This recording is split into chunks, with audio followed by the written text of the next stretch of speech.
Praise the Lord. Hallelujah. യേശുവേ നന്ദി, യേശുവേ സ്തുതി. വിശ്വാസ സഹോദരങ്ങളെ, നോമ്പിൻ്റെ 9ാമത്തെ ദിവസത്തിലേക്ക് നമ്മൾ കടക്കുമ്പോൾ ദൈവമായ കർത്താവ് നമ്മളോട് പറയുകയാണ്, ഹൃദയശുദ്ധിയുള്ളവർ ഭാഗ്യവാന്മാർ, അവർ ദൈവത്തെ കാണും. മത്തായി 5:8.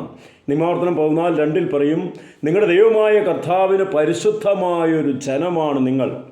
ആ വിശുദ്ധിയിലേക്കാണ് ദൈവം നമ്മളെ തിരഞ്ഞെടുത്തിരിക്കുന്നത്.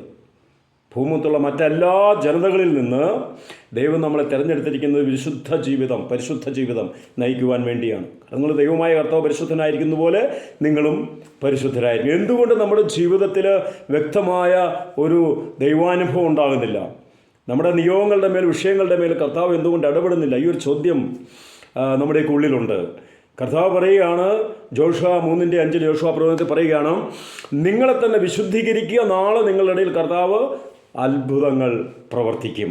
അതുകൊണ്ട് ഈ ക്രിസ്മസിൻ്റെ നാളുകളിൽ നമ്മുടെ ജീവിതത്തെ ഒന്നുകൂടി കഴുകി, പൊടിയൊക്കെ ഒന്ന് തട്ടിക്കളഞ്ഞ്, ഒന്നുകൂടെ ഒന്ന് വിശുദ്ധീകരിച്ച്, വിശുദ്ധിയുടെ പടവ് ഒന്നുകൂടെ ചവിട്ടിക്കയറി കർത്താവിനോട് ഒട്ടിച്ചേർന്ന് നിന്ന്, പരിശുദ്ധ അമ്മയെ പോലെ ഒട്ടിച്ചേർന്ന് നിന്ന് നമുക്ക് ദൈവത്തിൽ നിന്ന് നിരവധി അനുഗ്രഹങ്ങൾ പ്രാപിക്കുവാനായിട്ട് നമുക്ക് ഒരുങ്ങാം. കർത്താവ് അതിന് നമ്മളെ സഹായിക്കട്ടെ.